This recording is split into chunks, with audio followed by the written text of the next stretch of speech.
barudak untuk disubrek aja ya. Dan tonton sampai habis karena kami hidup dari kuota kalian. Hehe.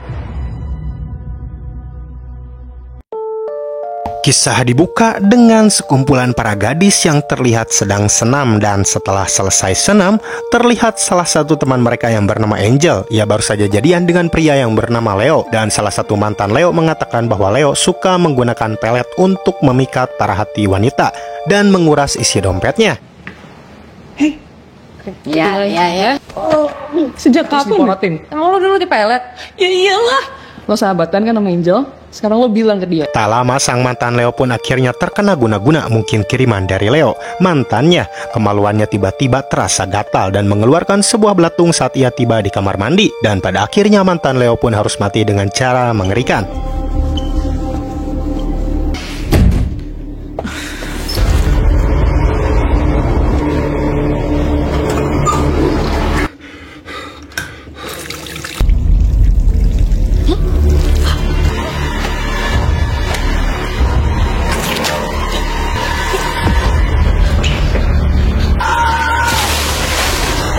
Di lain sisi terlihat ibu pejabat Jakarta yang bernama Vivian sedang meresmikan sekolah seni anak. Ia ditemani oleh rekan sekaligus guru spiritualnya yang bernama Aki Kholil. Kita sebagai tanda berselah matahari.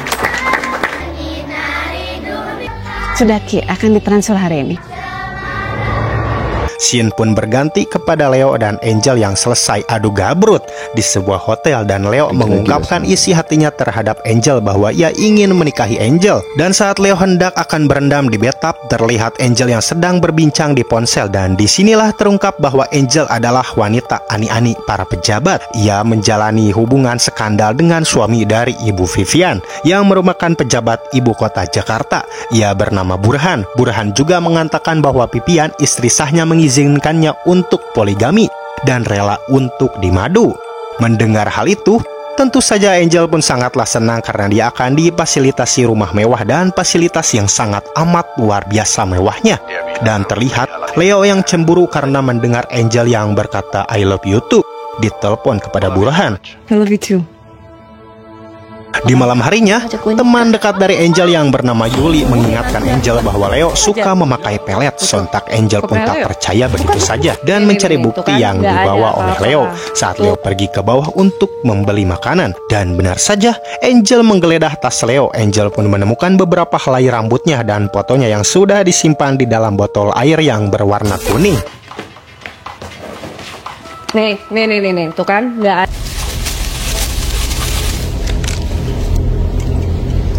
Dan tiba-tiba Leo pun datang kembali karena HP-nya tertinggal, dan terjadilah perselisihan di antara mereka berdua sehingga mengakibatkan Leo yang terjatuh karena didorong oleh Angel, dan botol yang di dalamnya ada foto Angel pun pecah berserakan, dan serpihan kaca botol itu pun menancap tepat di samping kanan matanya Leo. Lalu Angel pun segera melarikan diri dengan mobilnya.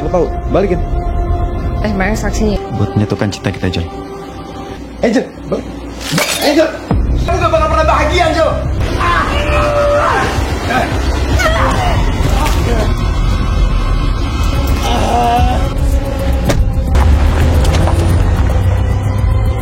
Leo pun tak terima dan langsung datang ke rumah sang dukun wanita yang bernama Sumi. Dan ternyata sang dukun adalah ibu kandungnya Leo. Sumi pun tak terima dengan kondisi anaknya yang mengkhawatirkan karena luka dan kaca yang menancap di dekat matanya. Lalu Sumi pun segera mengobati luka Leo dengan cara cepat dan sigap.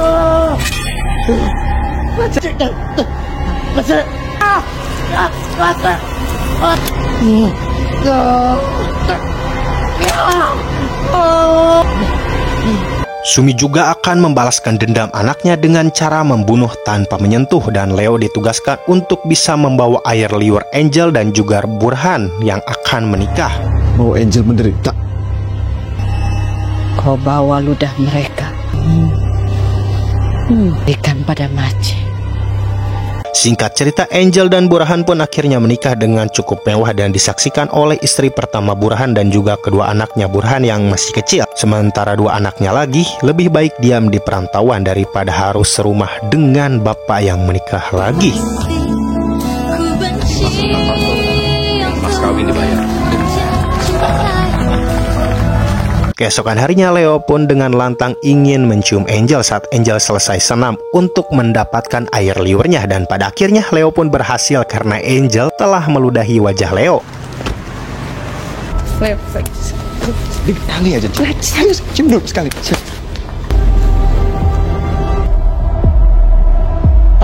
Sementara itu, Burhan yang terlihat sedang akan membangun proyek di ibu kota, ia disarankan oleh karyawannya untuk meminta bantuan seorang dukun supaya proyeknya bisa berjalan dengan lancar. Dan ternyata sang dukun yang dimaksud oleh karyawan Burhan ia adalah Leo. Leo pun meminta Burhan untuk meludah di sebuah guci kecil yang Leo bawa. Burhan pun akhirnya meludah di guci yang dibawa Leo. Agar proyek ini bisa berjalan dengan lancar.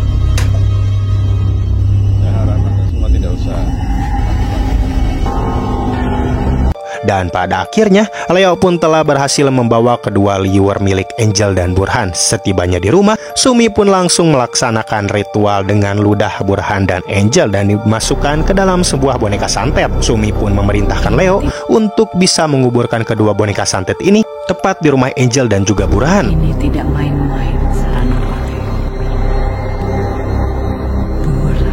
Leo pun dengan cepat saat malam hari menguburkan boneka santet itu tepat di halaman rumah Burhan. Lalu setibanya di rumah Angel, Leo pun hendak akan menguburkan boneka santetnya di halaman rumah Angel. Namun naasnya, nasib buruk menimpa Leo. Ia malah diketahui oleh salah satu teman pria Angel yang bermaksud untuk bertamu di rumah Angel. Dan ya, rencana balas dendam Leo terhadap Angel pun akhirnya gagal.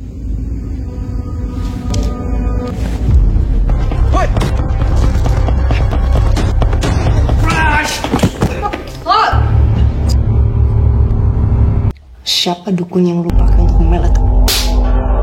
Dan Leo disekap oleh kedua teman Angel. Esok paginya Angel pun dijemput oleh keponakan Burhan dan sekaligus menjadi ajudan Burhan. Ia bernama Roy, di mana selama ini Angel menyukai Roy. Namun Roy menolak cintanya karena Angel adalah istri kedua dari pamannya, yaitu Burhan. Tak habis pikir, ternyata Angel memintanya untuk mengantarkannya ke temannya yang sedang sakit. Dan ternyata Angel malah datang ke rumah Sumi untuk bisa memelet Roy supaya bisa mencintainya. Setibanya di lokasi, Angel pun langsung menyambak rambut belakang Roy saat hendak akan turun di mobil. Papa kok. Sorry. Dan Angel pun bertemu dengan Sumi. Sontak Sumi pun marah dan hendak akan membunuh Angel di rumahnya. Namun sayangnya hal itu gagal dikarenakan Angel telah melakukan video call dengan dua teman prianya yang sedang menyiksa Leo. Dan apa boleh buat, Sumi pun mengurungkan niatnya untuk membunuh Angel karena demi keselamatan Leo yang ditawan dan juga disiksa oleh kedua teman Angel. Angel pun meminta syarat kepada Sumi untuk memelet Roy, pria yang disukai Angel, dan beberapa helai rambut yang telah Angel dapatkan. Maka jikalau pelet itu berhasil, maka Leo akan Angel bebaskan. Dan pada akhirnya dengan terpaksa Sumi pun menuruti permintaan dari Angel. Kemudian setelah ritual selesai, Sumi memberikan sebotol air kuning kepada Angel dan campurkanlah air kuning ini dengan minuman yang akan diminum oleh Roy. Setelah saya tahu ramuan ini efektif apa enggak. Esoknya saat Roy menemani Angel berenang di sebuah hotel dan tiba-tiba Roy ingin ke kamar mandi, disitulah Angel mulai beraksi dengan menuangkan semua air kuning Sumi ke dalam minuman Roy. Setelah Roy selesai dari kamar mandi, Roy pun mulai meneguk minumannya yang sudah diracuni oleh Angel. Angel pun melihat dari kejauhan dengan berpura-pura ingin ke kamar mandi. Dan beberapa jam setelah Roy meminum air itu, terlihat Roy yang hasratnya tiba-tiba memuncak di saat akan mengantarkan Angel pulang kembali ke rumahnya. Dan ya, Roy pun sange melihat Angel dan langsung mengkokopnya di jalan umum saat sedang macet.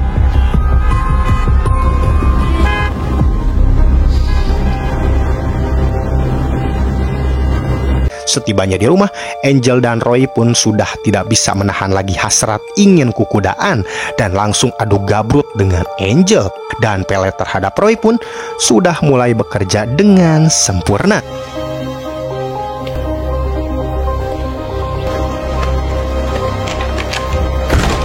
Di lain sisi, Sumi terlihat sedang mengadakan ritual dengan boneka santet dan ya, guna-guna pun baru saja dimulai dengan menyiksa secara perlahan Burhan karena Burhanlah yang hanya bisa disantet karena Leo berhasil menguburkan boneka santet di halaman rumah Burhan dan istri pertama Burhan pun sangatlah syok dengan kejadian aneh yang menimpa tubuh suaminya.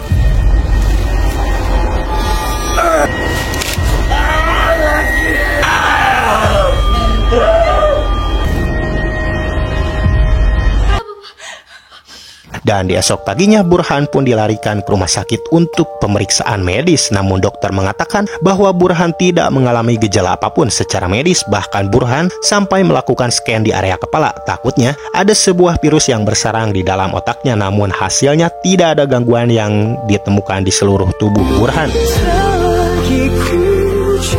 Setelah Burhan siuman dari sakit guna-gunanya, ia pun di keesokan harinya akan pergi ke rumah Angel dan bermaksud untuk adu gabrut dengan Angel. Karena dari awal pernikahan Burhan belum adu gabrut dengan Angel. Setibanya di rumah Angel, tiba-tiba Burhan kembali merasakan hal yang janggal, di mana dirinya berubah bentuk menjadi seekor babi hutan. Dan ya, sudah pasti ini perbuatan Sumi.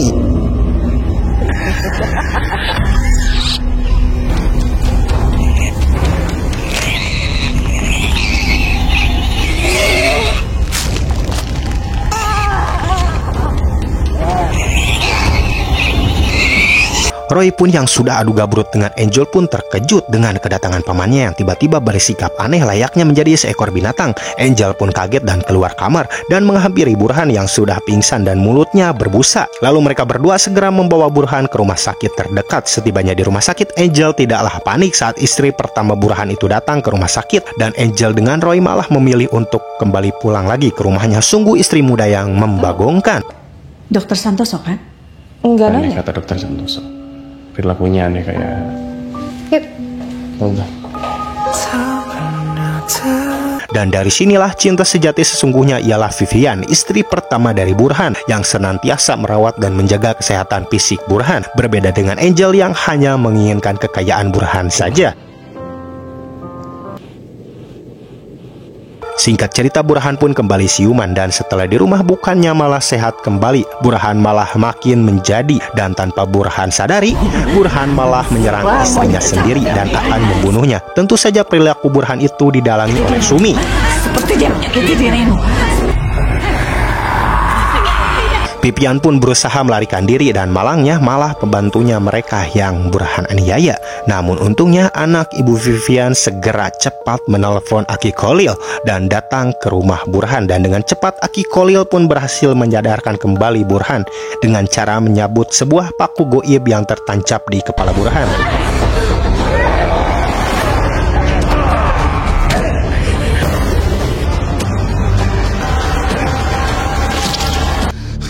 Di lain sisi, Sumi pun akhirnya terpental karena mendapatkan serangan goib dari Aki Kholil. Setelah Burhan kembali sadar dan Aki Kholil mencurigai bahwa ada yang mengirim guna-guna kepada Burhan, dan Vivian mencurigai bahwa Angel lah yang mengirim guna-guna terhadap suaminya. Kemudian Aki Kholil pun melakukan ritual di halaman rumah Burhan dan ditemukanlah boneka santet yang telah ditanam oleh Leo. Dan guna-guna pun berhasil dimusnahkan terhadap Burhan.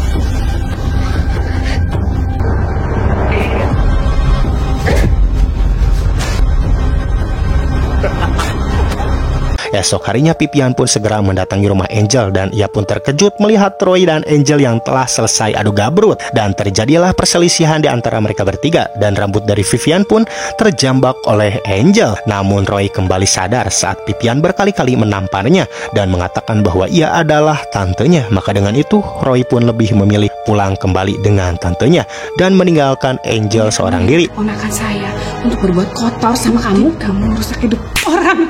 Merusak hidup orang. Berhenti. Cukup. Tante Vivian. Tak terima dengan perlakuan Vivian, Angel pun berambisi akan membunuh Vivian dengan bantuan guna-guna Sumi dan membawa sehelai rambut Vivian yang berhasil ia rebut. Dan saat hendak Vivian akan diguna-guna, tiba-tiba jarum Sumi malah berbelok dengan sendirinya saat akan menusuk perut Vivian. Dan ternyata Vivian tidak dapat ditembus oleh guna-guna karena Vivian adalah sosok perempuan yang taat agama. Dan terlihat Vivian juga sedang membagikan sembako gratis kepada panti asuhan. Sungguh pejabat yang berhati mulia. Angel pun tak terima dengan apa yang disampaikan oleh Sumi. Kalau sampai tidak bisa memenuhi keinginannya, Angel akan membunuh Leo. Sumi dengan ketakutan karena anak satu-satunya akan dibunuh, maka dengan itu Sumi memberikan solusi untuk memberikan sebuah telur hitam yang harus Vivian makan. Karena kalau sudah masuk ke dalam tubuhnya, maka guna-guna akan bisa tembus ke dalam tubuh Vivian. Ini kamu mampu apa enggak, ha? Tapi cuma kamu yang hanya. Di lain sisi, kita akan melihat Roy yang sepertinya depresi dan kebingungan dengan apa yang sudah terjadi kepadanya. Ia sudah terkurung di kamarnya. Dan di pagi harinya, Vivian dan Aki Khalil segera menghampiri Roy dengan mengatakan apa yang sebenarnya telah terjadi antara mereka dan juga Angel. Angel lah yang telah memelet Roy sehingga Roy kehilangan kesadaran. Burhan pun tiba-tiba datang dan dengan cepat Roy pun meminta maaf kepada pamannya yaitu Burhan. Burhan juga telah menyadari bahwa ia telah menikahi dengan orang yang salah dan Angel adalah sumber kehancuran di keluarga Burhan dan Burhan akan menceraikan Angel. Singkat cerita, Angel pun berpura-pura menjadi seorang kurir paket dan mengirimkan sebuah bolu ke rumah Vivian dan yang menerima paket adalah pembantunya. Lalu Angel pun pergi kembali bersama dua teman prianya ke rumah Sumi untuk menyaksikan ritual Sumi yang akan mengguna-guna lagi Vivian dan Angel diperintahkan oleh Sumi untuk mengocok sebuah ramuan yang ada di kuali yang merupakan syarat untuk mengguna-guna Vivian. Angel pun menurutinya. Tanpa ia sadari, ternyata rambut Angel ditarik oleh Sumi dan Sumi mendapatkan beberapa helai rambut Angel. Di lain sisi, pembantu Vivian meletakkan bolu tepat di meja makan. Vivian pun langsung menyantapnya, begitupun dengan Roy. Namun anehnya, Roy merasakan bahwa kue yang ia makan seperti mengandung telur busuk dan ya, benar saja, bolu itu telah dicampur oleh telur hitam yang diberikan oleh Sumi. Dan tiba-tiba, Vivian pun dikendalikan dari jarak jauh oleh Sumi. Vivian pun mulai membabi buta menyerang seluruh penghuni rumahnya, bahkan pembantunya pun ia tusuk dengan pisau dapur.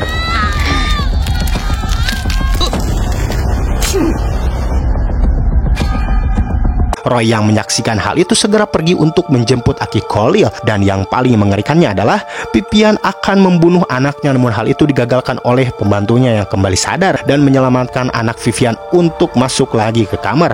Tak lama kemudian, Aki Khalil dan Burhan pun datang dan segera mengobati Vivian yang sudah kerasukan iblis.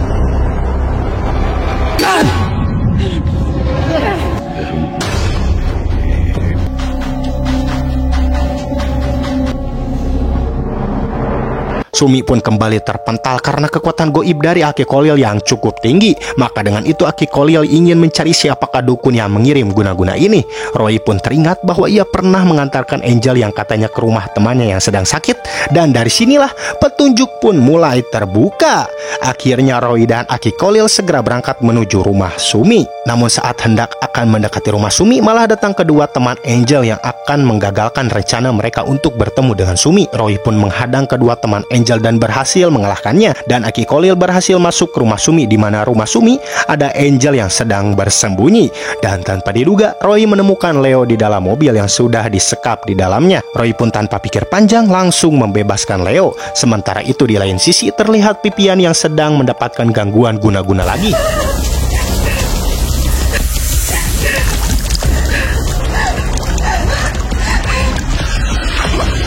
Ia saat di kamar mandi dibanjiri oleh kubangan darah yang mengalir dengan cara tiba-tiba dan juga dengan puluhan ular berbisa yang berdatangan untuk membunuh Vivian. Burhan yang mengetahui hal itu bukannya menolong istrinya, malah lari ketakutan melihat ular berbisa yang mencoba menyerangnya. Tak terasa darah pun memenuhi seluruh kamar mandi Vivian, dengan Vivian yang akan larut di kubangan darah. Dan di rumah Sumi terjadilah pertarungan antara dukun, di mana Aki Khalil yang dibawa ke alam gaib oleh Sumi. Mereka berdua pun berduel dengan kemampuan magis yang mereka miliki. Namun Khalil nampaknya mulai kewalahan karena Sumi mengeluarkan pasukan jinnya sampai Khalil hampir dibuat mati oleh Sumi. Dan tiba-tiba Leo datang bersama Roy dan menggagalkan aksi Sumi yang akan membunuh Aki Khalil. Dan pada akhirnya guna-guna terhadap Vivian pun berhasil digagalkan.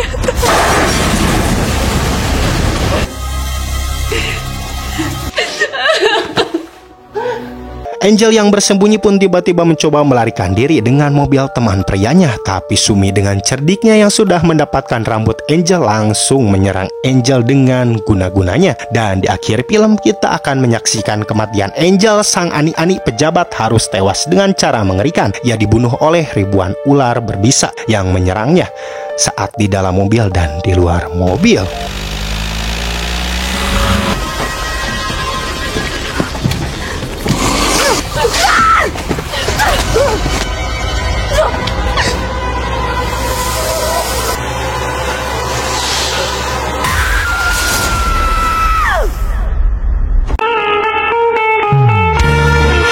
Oke, mungkin segitu aja film dari Guna-Guna Istri Muda ini. Semoga kalian semua terhibur, dan para ani-ani di luaran sana semoga segera tersadarkan setelah menonton film ini. Mohon maaf baru upload lagi video baru setelah sekian lama vakum dari dunia YouTube karena kesibukan di dunia nyata. Tapi tenang, untuk saat ini dan kedepannya gua akan kembali bersemangat untuk berkarya lagi, dan next video film bid'ah series dari Malaysia. See you soon ya, CS ku. Oke, mungkin segini aja yang bisa gue sampaikan. Gue Babang Tampan dan tim redaksi yang bertugas di channel TMF96 mengundurkan diri. Sampai jumpa di video berikutnya. Dadah. Manusia yang tak kabur, takkan suami ruangan.